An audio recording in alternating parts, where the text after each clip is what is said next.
In the year 8000 BC, in the desert of North Africa, an alien ship lands among a small tribal tribe, causing everyone starts running away in fear. But a boy comes near the ship after seeing a light emanating from the ship. The year is 1928. In Giza, Egypt, a team of archaeologists, led by Professor Langford, discovered a huge disc and metal ring with hieroglyphs.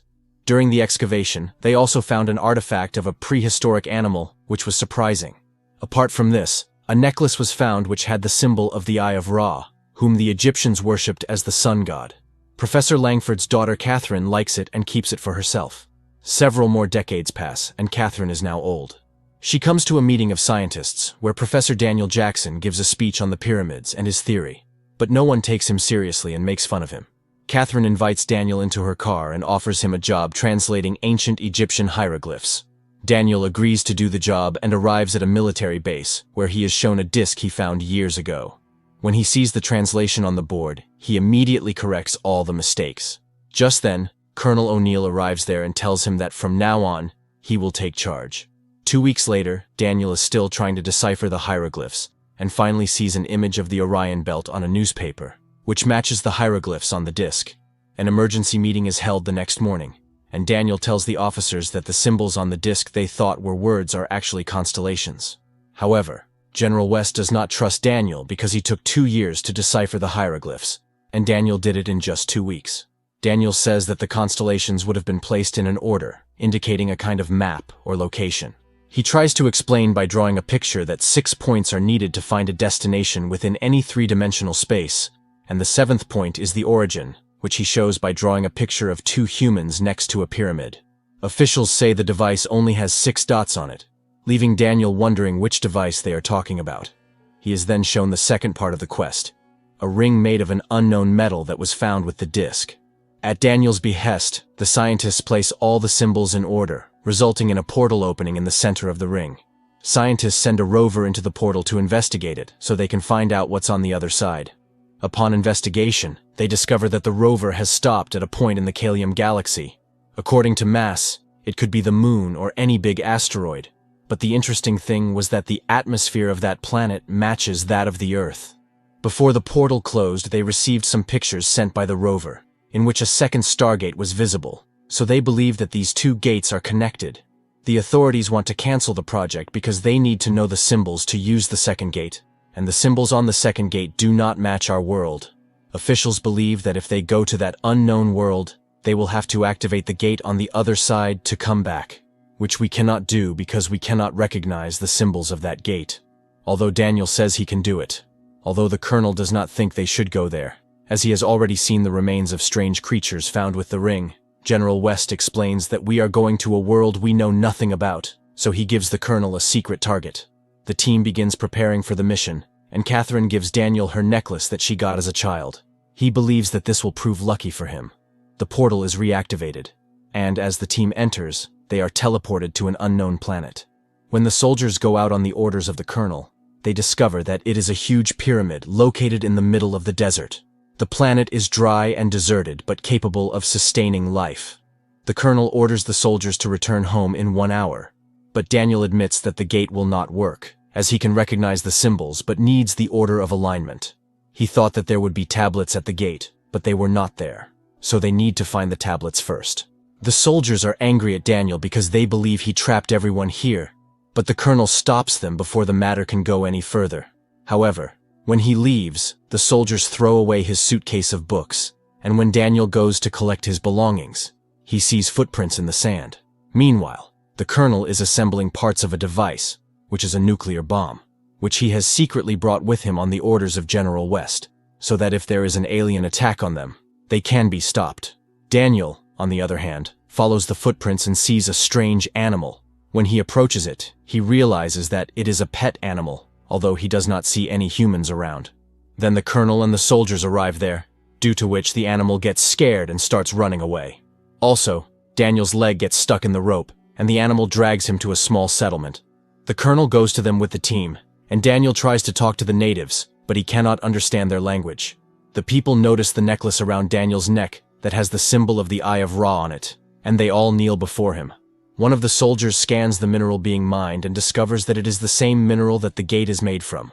Then the leader of the tribe, Kasuf, arrives there and welcomes them, although they were not able to understand each other's language. He takes them to his city, where everyone bows before a large disc with the Eye of Ra carved on it.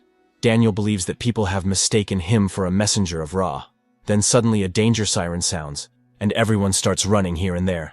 The colonel gets a call from the camp, but due to a weak signal, the conversation is not possible.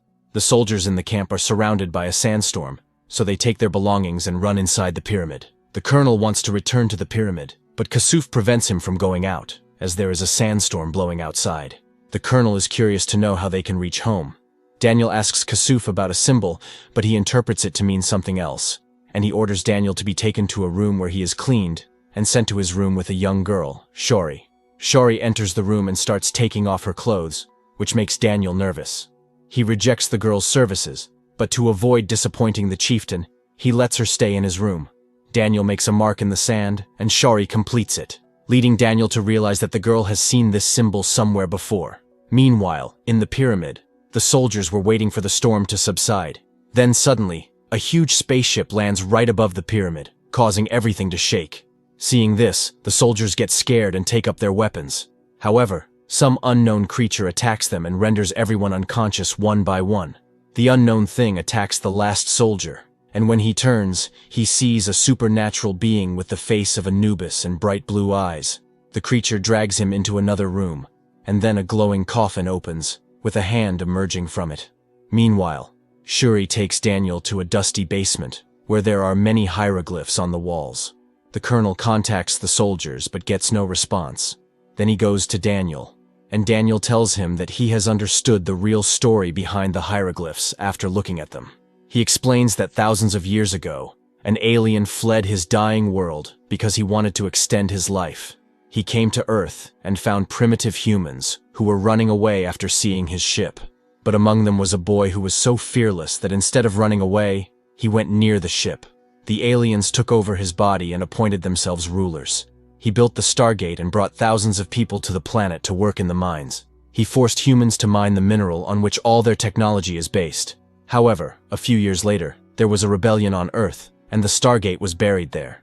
To avoid another rebellion here, Ra banned reading and writing so that the people would never know the truth. Then they find a round stone with symbols carved on it.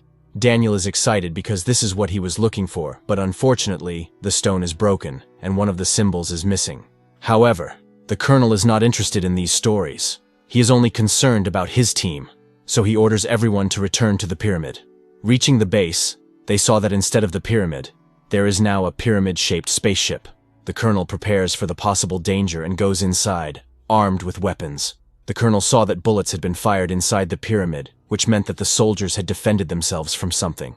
Just then, the ancient creature attacks the soldiers again, but the colonel is only able to save Daniel. He goes near the gate where he placed the bomb, but finds that it is missing. Then suddenly, the circular part of the ceiling opens, and 3 guards appear, who escort the colonel and Daniel to the throne room. Then comes Ra, whom the natives consider to be God. On his orders, the bomb that he had brought with him was brought before the colonel. Ra warns that the colonel has tried to destroy his world, so now he will punish him. When they all take off their masks, it is revealed that they are just humans, not gods or supernatural beings. The colonel snatches his weapon from a guard and shoots at him. The second guard was about to kill the colonel, but Daniel intervened and lost his life. Meanwhile, a group of children surrounds Ra to protect him. Retaliating, the guards beat the colonel and made him unconscious. Ra orders him sent to the dungeon, where his other companions are also alive. Raz approaches the dead Daniel and looks at his necklace. He is angry at the natives because they provided shelter to the Earthlings. He sends 2 gliders to eliminate their tribe, which attack the settlement and destroy the city, resulting in the loss of many lives.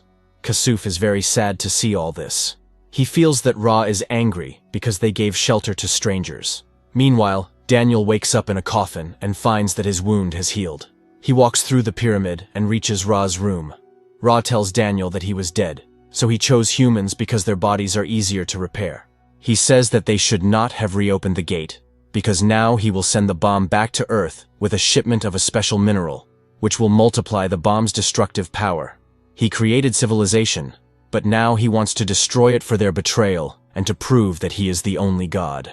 Meanwhile, Shaori is looking at the hieroglyphs on the walls when her brother Skara arrives and informs Shaori that Ra has called a meeting and they have to go. However, before leaving, Shaori tells her that she knows where our people came from and that we can no longer remain slaves to Ra because Daniel has told her the whole truth. After this, the entire city gathers near the pyramid, some of whom intend to revolt. Ra orders Daniel to kill the colonel and his companions. As Daniel moves forward with weapons, the people of the tribe show their guns, indicating that they are with Daniel. As Daniel approaches the colonel, he suddenly turns and attacks Raz, although Raz survives. Retaliating, the soldiers started firing at people, causing people to run here and there. The colonel and Daniel managed to hide themselves among the people and escape from there. The colonel tells his friends that he left the bomb near the gate, but now Raz is going to send it to Earth, which is going to cause a huge disaster. Daniel learns that the people of the tribe consider Daniel to be Shaori's husband. Skara draws a victory sign on the wall, which Daniel recognizes as the ultimate symbol, and he tells his friends they can go back home. But first they decide to overthrow Ra's rule and free innocent people in the mines, where they kill a guard, causing Kesef and his men to panic. Daniel unmasks the guard, revealing that he is not God, but merely a human being who has been enslaving them for so many years. As a result, a massive rebellion begins against Ra, but Ra is unaware of it. Ra sees a caravan bringing minerals, and he orders the bomb to be taken to the gate. As soon as the caravan enters the pyramid, firing begins as the colonel and his team are also hidden in the crowd. Raz feels that he is losing this battle, so he orders the bomb to be sent to Earth. But before they arrive, the colonel prepares the bomb and sets the timer. He tells Daniel to return to Earth and tells him he will blow up the gate once they leave. Then suddenly a guard appears and shoots Shaori, seriously injuring her. Desperate, Daniel picks her up and carries her to Ra's coffin, which immediately heals Shaori. Meanwhile, the colonel was attacked by a guard guarding the portal. On the other hand, Raz approaches Daniel and tries to kill him. There were only 3 minutes left for the explosion, but the guard was not giving up on the colonel. Eventually, the colonel activated the gem on the guard's hand, causing a portal ring to come down and decapitate the guard. Daniel sees the portal opening, so he snatches his necklace and jumps into the portal with Shaori, leading them to the colonel and the guard's severed head to Raz.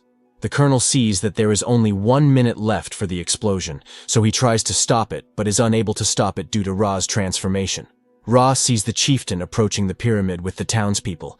He feels that his truth has been revealed, so he launches his ship. The colonel and Daniel are watching the timer because they can't stop it. Suddenly, Daniel sees the gem in the guard's hand and gets an idea. They deliver the bomb to Ra's ship via portal lift, causing an explosion in space and killing him.